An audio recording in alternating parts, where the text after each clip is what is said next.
নমস্কার বন্ধুরা, অনামিকার রান্নাঘরে আপনাদের সবাইকে স্বাগত। আজ আমি চিকেন কারির রেসিপি নিয়ে চলে এসেছি। তো চিকেন কারি কীভাবে বানিয়েছি সেটাই আপনাদেরকে দেখিয়ে দেবো। তো চলুন কি কি উপকরণ নিয়েছি সেগুলো একবার বলে দিই।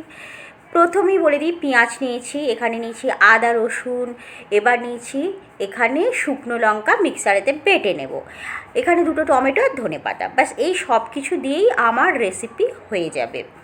তো প্রথমেই একটা কড়াই নিয়েছি, কড়াইতে তেল গরম আগে থেকে দিয়ে দিয়েছি, তেলের পরিমাণটা খুব বেশি না।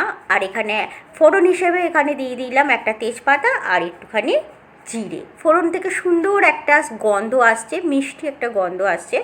এই সময় এখানে দিয়ে দেব পেঁয়াজ, যে পেঁয়াজগুলো আমি কেটে রেখে দিয়েছিলাম সেই পেঁয়াজ আমি পুরোটাই দিয়ে দেবো। এবং পেঁয়াজ এখানে বলে দিই বড় বড় 5টি পেঁয়াজ আছে, যেহেতু আমার মাংসের পরিমাণটা বেশি, মানে 1 কেজি, তো সেই হিসেবে পেঁয়াজের পরিমাণটা আমি বেশি দিয়েছি।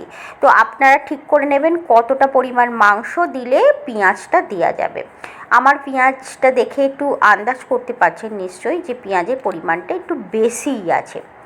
তাই খুব ভালো করে পেঁয়াজটা এখানে একটুখানি নরম হতে দেবো। দেখুন অনেকটাই পেঁয়াজ আমার নরম হয়ে গেছে আর একটু ব্রাউন কালার চলে এসেছে। এর থেকে আরেকটু আমি ব্রাউন কালার করব এবং নরম হবে। পেঁয়াজটা দেখতেই পাচ্ছেন, দেখিয়ে দিলাম অনেকটা নরম হয়ে গেছে। এই সময় একটা মশলা আপনাদেরকে দেখিয়ে দিই। শুকনো লঙ্কা আর আদা রসুন এইটা আমি মিক্সারেতে ভালো করে পেস্ট করে নিয়ে নিয়েছি। দেখুন পেস্ট করে আপনাদেরকে দেখিয়ে দিলাম কত সুন্দর পেস্ট হয়েছে। তো এইভাবে আপনারা পেস্ট করে নেবেন। চাইলে আপনারা এমনি গুঁড়ো লঙ্কা দিয়েও করতে পারেন, তবে আমার মনে হয় আজকে একটুখানি বাটা মশলা দিয়ে করি, মানে লঙ্কার যে বাটা থাকে না সেটা দিয়ে খেতে ভালো লাগে অনেক সময়। তো পেঁয়াজটা দেখুন অনেকটাই আমার নরম হয়ে গেছে এবং ব্রাউন কালার চলে এসেছে। এর থেকে আর বেশি ব্রাউন কালার হবে না, তো এটাই আমার মনে হচ্ছে উপযুক্ত। এই সময় যে বাটা মশলাটা আছে না, তো এই বাটা মশলাটা এখানে পুরোটাই দিয়ে দেবো, কারণ মাংসের পরিমাণটা যেহেতু বেশি 1 কেজি, তো সেই হিসেবে মশলাটাকেও আমাকে রাখতে হবে। আদা রসুন আর এখানে 3টে লঙ্কা, লঙ্কাটা ঝাল ছিল তাই 3টেই দিয়েছি। আপনাদের একটু যদি কেউ মনে করেন যে ঝাল বেশি খাবেন তাহলে লঙ্কার পরিমাণটা বাড়িয়ে দেবেন, এবার যদি মনে করেন কেউ একটু কম খাবেন তো কমিয়ে দেবেন। খুব ভালো করে আমি কিন্তু কষিয়ে নিচ্ছি পেঁয়াজের সাথে। অনেকটাই আমার তেল ছেড়ে এসেছে, উপরে দেখুন তেলটা আমার ভাসা হয়ে গেছে, তার মানে বুঝতে হবে পেঁয়াজ রসুনের যে একটা গন্ধ থাকে সেটা কিন্তু চলে গেছে। এবার আমি শুকনো কিছু উপকরণ দিয়ে দিচ্ছি, যেমন হলুদ দিলাম এখানে 1 চামচ, ধনে গুঁড়ো দিলাম এখানে 1 চামচ, আর যেহেতু লঙ্কাটা আমি এখানে দিয়েই দিয়েছি তাই এখানে আর লঙ্কা গুঁড়ো ইউজ করব না। দেখুন কতটা সুন্দর কালার এসে গেছে কষতে কষতে। এইভাবে কিন্তু মশলাটাকে কিন্তু খুব ভালোভাবে কষিয়ে নিতে হবে এবং ওপর থেকে দেখুন তেল খুব সুন্দরভাবে ছেড়ে গেছে। তো এরকম যদি মশলা আপনারা কষাতে থাকেন তো মাংস খুব ভালো হবে। এবার টুকরো করে কেটে রাখা 2টো টমেটো এখানে দিয়ে দিলাম। টমেটোটা একদম পেকে যাওয়া লাল লাল নয়, আপনারা লাল লাল একদম পেকে যাওয়া টমেটোও দিতে পারেন। এটা একটু কাঁচা কাঁচা ভাব আছে, তো একটু টকটা একটু ভালো হবে তাই আমি দিয়ে দিলাম। তো এবার একটু অপেক্ষা করব যে আমার টমেটোটা একটু যেন গলে বা নরম হয়ে যায়। এই যে টমেটোটা দিয়েছি না, আর সাইড থেকে দেখুন একদম তেল ছেড়ে গেছে, মানে খুব সুন্দরভাবে কষানো হয়ে গেছে। তো এই রকম কষানো যখন হয়ে যাবে তখন বুঝে নিতে হবে যে না, এবার মাংস দেয়া উপযুক্ত টাইম, এর থেকে বেশি এখন আর কষাতে হবে না। এবার ধুয়ে পরিষ্কার করে রাখা মাংস আমি এখানে দিয়ে দিচ্ছি। মাংসের পরিমাণটা বলে দিয়েছি 1 কেজি। তো সমস্ত মাংস আমি এখানে দিয়ে দেবো। দেখুন সমস্ত কড়াইয়ে মাংস আমি দিয়ে দিয়েছি। এবার হালকা হাতে আস্তে আস্তে নাড়াচাড়া করতে হবে, খুব ভালো করে নাড়াচাড়া করে মানে কষাতে হবে। গ্যাসের ফ্লেমটা কিন্তু এখানে আমি লো টু মিডিয়ামেই রেখেছি, কারণ এই সময় একটু নাড়াচাড়া করতে হবে, মাংস থেকে জল বেরোনো একটু টাইম লাগবে, তাই এখানে লো টু মিডিয়ামে রেখে দিয়েছি।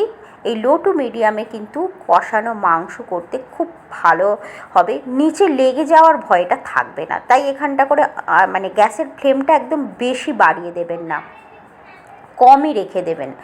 তো খুব ভালোভাবে এখানে আমি কষিয়ে নিচ্ছি। তো এইভাবেই আপনারা কষাবেন। একটা কথা বলি, এই যে আমার ভিডিওটা দেখছেন না, যদি কারো ভালো লেগে থাকে তো প্লিজ লাইক, কমেন্ট, শেয়ার, আর চ্যানেলটাকে প্লিজ সাবস্ক্রাইব করে দেবেন। এবার যদি আপনাদেরকে বলি, কেউ যদি ফেসবুকে থাকেন দেখেন তাহলে ফলো করে দেবেন। এবার এখানে লবণ দিয়ে দিলাম। লবণটা এই সময়তেই দিতে হবে, কারণ মাংসের মধ্যে যাবে।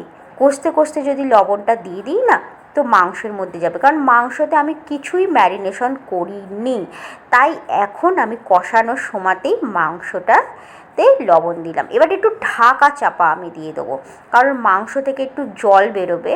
তাই আমি এখন একটু ঢাকা চাপা দিয়ে রেসিপিটা বানাবো। আপনারা একটু ঢাকা চাপা দিয়ে দেবেন।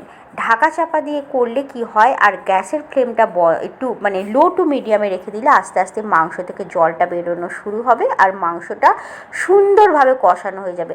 সাইড থেকে দেখতে পাচ্ছেন নিশ্চয়ই যে মাংস থেকে কিন্তু অলরেডি আমার জল ছাড়া শুরু হয়ে গেছে। মাংসের জল, টমেটোর জল, আর এখানে আমি লবণ দিয়েছিলাম, তো অবশ্যই এখানে জলটা বেরোনো আস্তে আস্তে শুরু হয়ে গেছে। এখন আর কষাতে কিন্তু অসুবিধা হবে না। তাই একটু একটু করে নাড়াচাড়া করবেন, আর অল্প একটু করে ঢাকা চাপা দিয়ে রান্না করবেন। এখন একটা ইনগ্রেডিয়েন্টস দিচ্ছি, দেখুন খুব ভালো করে। এটা কি দিচ্ছি বলুন তো? টক দই। টক দইটা কিন্তু ফ্রিজে একদম রেখে দিইনি, ফ্রিজে ছিল, কিন্তু এটা 1 ঘন্টা আগেই আমি খুব ভালোভাবে মানে রুমের যে একটা ঘরের টেম্পারেচার থাকে না, সেই টেম্পারেচার রাখায় দইটা আমি একটু ভালো করে ফেটিয়ে নিয়ে দিয়ে দিলাম। এই সময় দইটা দিয়ে দিলে না খুব ভালো হয়। দইয়ের পরিমাণটা কিন্তু 2 চামচ ছিল, যেহেতু এখানে 2টো টমেটো দিয়েছিলাম, তাই আমি দইয়ের পরিমাণটা কমিয়ে দিয়েছি। এই দইটা দিলে না স্বাদটা খুব ভালো হয়, তো আমি বলবো একবার দিয়ে দেখবেন, খুব ভালো লাগবে। আর ম্যারিনেশনের সময় যদি দিয়ে থাকেন তো তাহলে দেওয়ার দরকার নেই, একবার এইভাবে করেই দেখুন না, খুব সুন্দর খেতে লাগবে। ভিন্ন ভিন্ন স্টাইলে যদি আমরা অনেক সময় রেসিপি বানিয়ে থাকি, সাধারণ রেসিপি কিন্তু অনেক ভালো লাগবে। একঘেয়ে পদ্ধতিতে খেয়ে তো অনেক সময় ভালো লাগে না, তাই না? তাই একটু নিত্য নতুনভাবে ট্রাই করুন। দেখুন দই থেকেও কিন্তু জল বেরোনো অলরেডি শুরু হয়ে গেছে। এই জলটা যতটা শুকোবে আর মাংসের কালারটা কিন্তু ঠিক ততটা পরিমাণেই আসবে। তো দেখুন এবার আস্তে আস্তে কিন্তু কষাচ্ছি, আর কিন্তু আমি এটা ঢাকা চাপা দিয়ে করছি।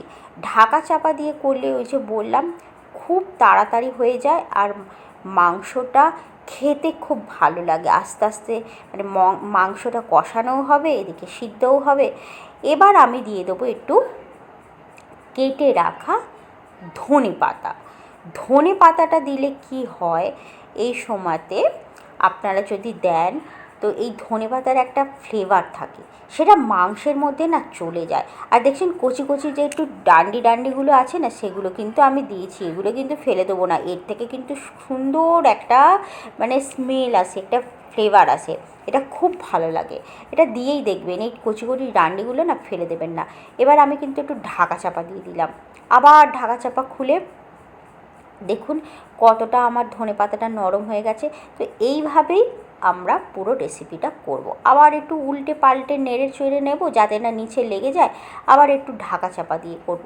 এইভাবেই রেসিপিটা আমাকে কিন্তু সম্পূর্ণ বানিয়ে ফেলবেন। আর একটা জিনিস লক্ষ্য করেছেন, যতটা সুন্দরভাবে কষানো হচ্ছে আস্তে আস্তে কিন্তু কালার লাল চলে আসছে, এটা পরে একদম লাল টকটকে হয়ে যাবে। আবার আমি ঢাকা চাপা দিয়ে দিলাম। ঢাকা চাপা দেওয়ার পর দেখুন আস্তে আস্তে কিন্তু জলটা বেরোচ্ছে। ওই যে লাস্টে বললাম না টক দই দিয়েছি, টক দইয়েরও তো একটু জল বেরোবে, তাই না? আর এই সময় যে ধনে পাতাটা দিয়ে দিয়েছি, দেখুন আস্তে আস্তে ঢাকা চাপা করতে করতে দেখুন আমার কালারটা কত সুন্দর চলে এসেছে। দেখতে পাচ্ছেন তেল কিন্তু উপর থেকে ছেড়ে এসেছে, একদম কষা কষা